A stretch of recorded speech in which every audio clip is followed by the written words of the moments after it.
Welcome to the latest edition of Obesity Updates, covering breakthroughs in the past 2 weeks. Brought to you by Lucid Quest.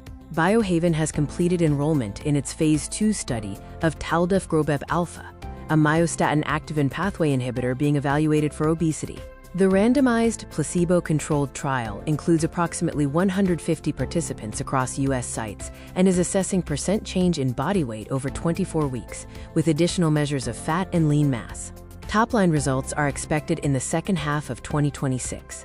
Medivia has received IRB approval to advance its GLP-1 and glucagon dual agonist, DA1726, into higher-dose Phase 1 cohorts. The study will evaluate dose escalation up to 48 mg and 64 mg in adults with obesity. Initial dosing is expected in April 2026, with data anticipated in the fourth quarter of 2026, building on earlier signals across weight, glucose, and waist circumference. Rhythm Pharmaceuticals has secured FDA approval for Imcivree or setmelanotide in acquired hypothalamic obesity. Based on Phase 3 data, the therapy is now approved to reduce excess body weight and support long-term weight management in patients aged 4 years and older. This marks the first approved treatment in this specific condition. Novo Nordisk reported positive Phase 2 results for UBT251 in Chinese patients with type 2 diabetes.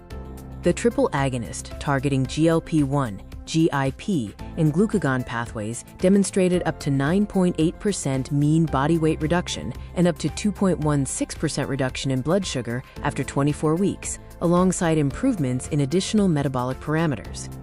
Wave Life Sciences reported disappointing early-stage results for WVE-007, where a higher 400 mg dose did not show clear improvement in visceral fat reduction compared to a lower dose cohort. The data triggered a decline in company shares, with interpretation complicated by differences in study timing and baseline characteristics.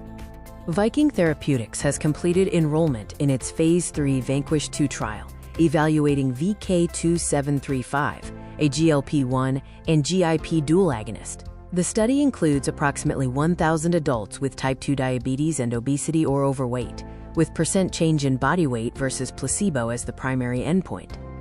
Rhythm Pharmaceuticals also received a positive opinion from the CHMP in Europe for Imcivree in acquired hypothalamic obesity.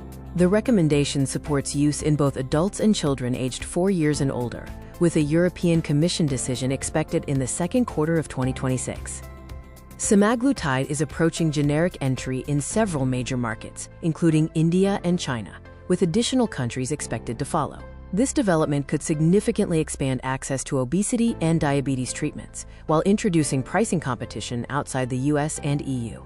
Stay ahead in obesity research. Like, share, and subscribe for our updates. Visit www.lqventures.com or email us at info@lqventures.com for expert help.